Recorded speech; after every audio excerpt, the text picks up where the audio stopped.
Hello, hi, and welcome to day 12. Day 12. So day 12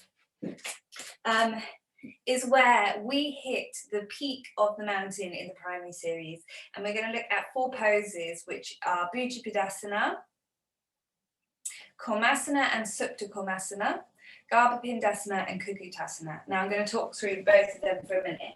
I really advise that if you haven't done anything yet today, do your 5As and 3Bs, or maybe 5As and 5Bs and a couple of hip openers before you begin, or even better, go to the day before and do the practice up until this point, because it's really essential that your hips and hamstrings are nice and open for this. So Bhujapadasana, Bhuji means arm or shoulder, Pida means pressure, and asana means pose. So it's arm or shoulder pressure pose. And what that is we come from down. Actually, let's just get into it. Let's get going. So what we're going to do, you can watch me first and then I'll give you time to have a go. There's lots of variations. We come from downward dog, and what you're going to do is look forward and try and step your feet to the outer edges of your hands. So if that is quite a feat already, you're just going to walk forward, begin to bend your knees and take the feet nice and wide, and then drop the bum into your yogi squat. And this is what you can work on stage 1. If that's already a challenge for you, take your blocks under your bum, maybe come up a little bit, maybe press one knee out and then the other, and try and sink down. And if your heels naturally lift in your squat, then take your blocks under your knees. If you feel like you want to give it a little bit more of a go, then you're going to look forward and see if you can jump your feet to the outsides of your hands. So from there, we want a bit of a bend in the knee, and we want the feet just wider than hip distance apart, the feet facing forward. So the next stage from here, we can take a bind to work in trying to get the shoulders tucking underneath the legs. So your right hand can come behind, the left hand come behind, and try and straighten the legs. Try it the other side, and this could be maybe what you're working on. So you're just trying to get one shoulder and then the other underneath. Let me take a break for a minute. I'm going upside down, being lightheaded. So, there we go. The next stage, let's come into it again. If you feel like that's kind of okay, then from downward dog, you look forward, jump the feet, and then you're going to bend your elbows to create like a ledge on the back of the arm, the tricep, for the back of the thigh. Good, so you're going to squat now, deep and low, shoulders tucking under, and the back of the arms is a ledge. If you've got that, you're going to try and wiggle the feet over the hands, first of all. Yes, and then you're going to try and wiggle the feet together, clasping one foot over the other. And then if you have that, the weight comes into the bum and the feet lift off of the floor, and that's your arm balance pose. Now what happens a lot is the weight distribution comes back into the bum and you jump and you can fall down. The reason that that's happening is because you require a lot of shoulder strength in it, because your arms are essentially doing this, but you're weighted. So your chaturangas are absolutely fundamental in building that shoulder strength. So eventually, Bhujapadasana, you jump the feet round, link the ankles and lift. So let's try and talk about it with the breath.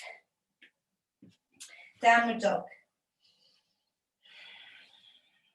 Inhale, step or jump the feet, wiggle over, cross the ankles, exhale. Inhale, sit the bum back, bend the elbows, lift the feet, 5 breaths. And the next stage is that you point the toes and tuck the feet under, and the head comes to the ground. I know, it's so funny to look at. It just looks like I'm all tangled up, doesn't it? And eventually those feet point and they lift off the floor, and we balance from here. Then we come back up, find the balance point and send the legs forward And then you eventually take them back to Bakasana and step or jump, exhale, out of position. Now, there are many stages to this, and the more you try it, the quicker you will get fatigued. It's a very intense pose, and if you think about it, it's about an hour into a practice, so probably already quite fatigued anyway. So we need a lot of stamina and strength. So take it step by step. I think the first points to go through are, if you have your yogi squat, like this is sufficient. This is really good working the hips and the glutes. But if you've got that, the next stage, taking the bind and wiggling the shoulder underneath the knee. And then the next stage, linking the feet over and trying to just link the feet together. And then if you've got that pelvic floor and lift up, the forward folding, it will come in time.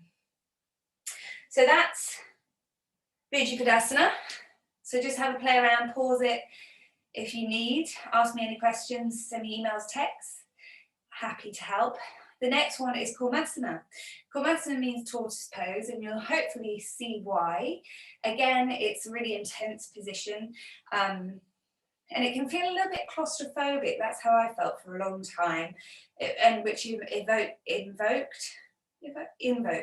fear in myself for a while before I got a little bit more comfortable. And hip flexors, hip joints, shoulder joints, forward fold, hamstrings, it's all going on in this pose. It's a really closed frontal position. So let's talk about Kurmasana. I'm making it sound really scary, aren't I? It also is an amazing opening for the body, and you will get the biggest sense of achievement once the body and mind figures this out. It's really groundbreaking for your practice. So to enter in, we're from downward dog, and once again, you step or jump your feet to the outer edges of the hands.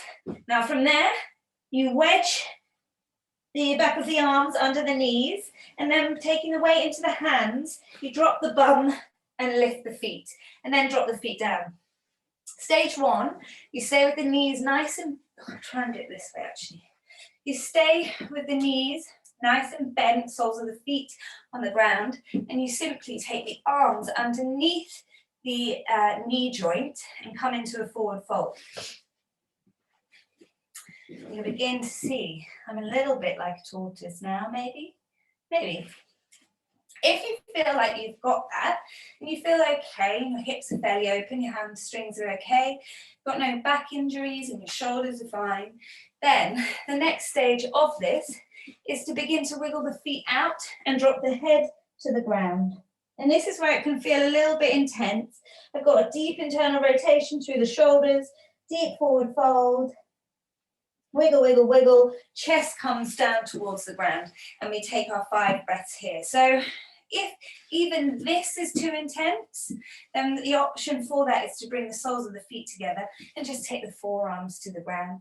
And this could be your end pose, which is really sufficient. It's actually a yin pose, variation to Supta Kurmasana. So Kurmasana is this variation. And if you cannot come into the forward fold yet, and we're in the earlier variation, then you're just going to take your 10 breaths in this version. The following position from Kurmasana is Supta Kurmasana, which means sleeping tortoise. So if I just show you getting into Kurmasana again.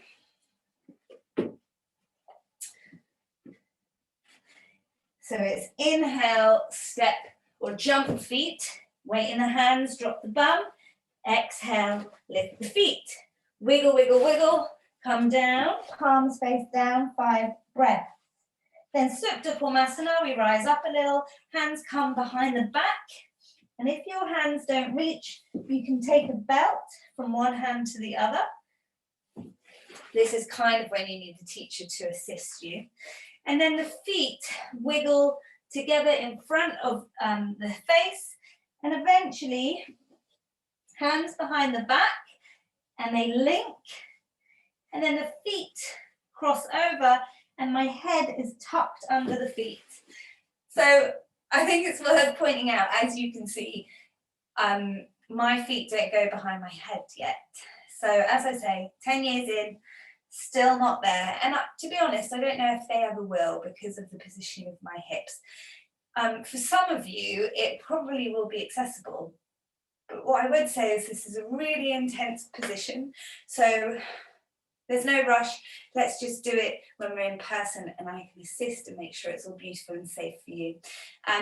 So to go over that, you've got Bhuji Padasana, arm or shoulder balance pose, binding the feet or low squat.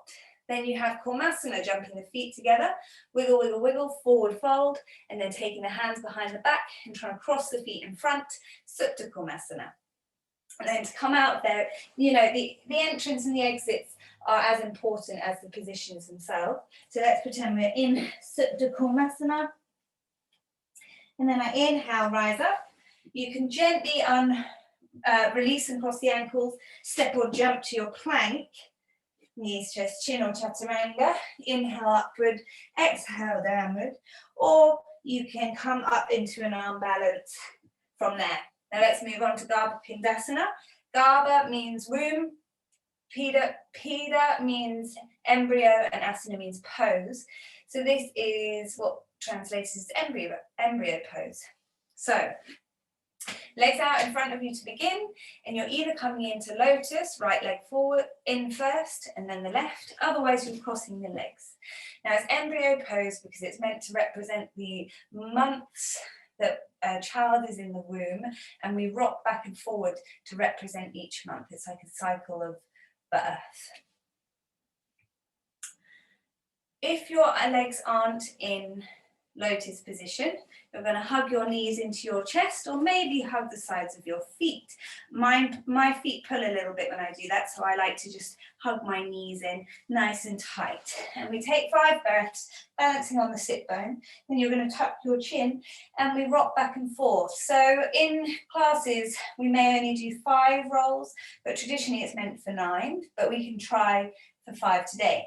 And we want to massage each side of the spine, so we rock round in a circle. So I'll show you what I mean. It might look a bit funny, well it does, but I promise you it really is part of it. So I'm rounding the spine. I inhale, lift, exhale, rock, and come back up. And I'm creating a circle as I roll round. And we want to do this 5, 7, or 9 times, arriving back at the front or facing the front of your mat. So that's Garbha Pindasana. And then it goes straight into Kukutasana, which means rooster or cockerel. And rooster or cockerel, if you have your legs binded or cross-legged, there should be some small gaps in between the legs, and your hands come in between, and they the thumbs are touching and they flare out to the side, and then you squeeze up, so it's much easier if you've got your legs binded. And then try and lift the bum and come off of the floor. Eventually it's an arm balance pose again, and the feet and bum are lifted for 5. If that's not accessible, options might be that you would take the blocks, I'll come sideways so you can see the position, and you can just work on, if the legs are just crossed, you're going to work on coming forward, lifting, straightening the arms, and coming, lifting the bum off for 5, pressing into the outer edges of the feet. If you're in the bind, you're trying to lift the bum and the feet off so nothing's on the floor, and lifting on the blocks, and then eventually taking the bind, hands in between the legs and lifting up for your 5 breaths. So I want you to have a play around with those 4. As I say, it's the peak of the mountain, they're really challenging, so lots of modifications. And don't worry if the bum doesn't lift or the feet don't bind or you can't do the forward fold. As I say, they're really, really full-on poses. So there's lots of modifications. I'm going to just quickly show you what I would say the modified version sequence should look like. So, downward facing dog. From here, I'm just going to go into a Malasana Yogi pose. So I look forward, I step the feet as close to the hands as I can, feet hip distance apart, and I sit down nice and wide, take my hands to prayer, elbows to the inside of the knees, and I take my 5 breaths. If that feels okay, I'm going to come into a forward fold and take my right shoulder and hand under, left hand behind the back, and try and get the bind here, gazing up towards the ceiling. 5 breaths on each side. Good. And then I release, step it back, exhale. Inhale, exhale. Inhale, step forward. From there, see if I can lower all the way down towards the ground. Soles of the feet come together and the heels of the feet are away. My forearms come underneath the knees and I come into a forward fold. If that feels okay, maybe I take my feet wider, soles of the feet to the floor, and thread the arms under, palms face down. Good. From there, so that's our Komasana, Supta Komasana, tortoise pose. Pindasana, across the ankles instead of binding. And I can work on lifting the knees, maybe grabbing the sides of the feet and balancing. If the rocking and rolling doesn't serve you, you just stay upright. Squeezing the knees into the thigh, working the core. From there, releasing the feet, taking the blocks either side. Inhale, lean forward. Exhale, lift the bum, taking your 5 breaths. Even if your bum does not lift, still press up. You're going to feel the effects through the shoulders and arms. And that is our 4 poses. So, Bhujapadasana, arm or shoulder pressure pose. Komasana and Supta Komasana, tortoise and sleeping or lying down tortoise.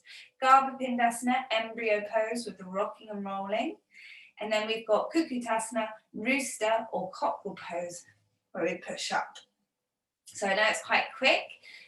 So just have a go. Remember to do your A's and B's first. And then tomorrow we're going to do that in the sequence and add on our Baddha Konasana A, B, and C, bound angle pose. Perfect. Ta-da! Anyway, I'll stop going on. And of course, if you have any questions, please ask me. I'll try to answer them to the best of my ability. As you can see from my practice, I am still practicing them. You can watch this sequence on YouTube and you can see people, it looks like they're floating in the air when they do this, and it's amazing. I am not there yet, but that's why I'm practicing, like us all. Anyway, thank you so much, and I'll see you soon.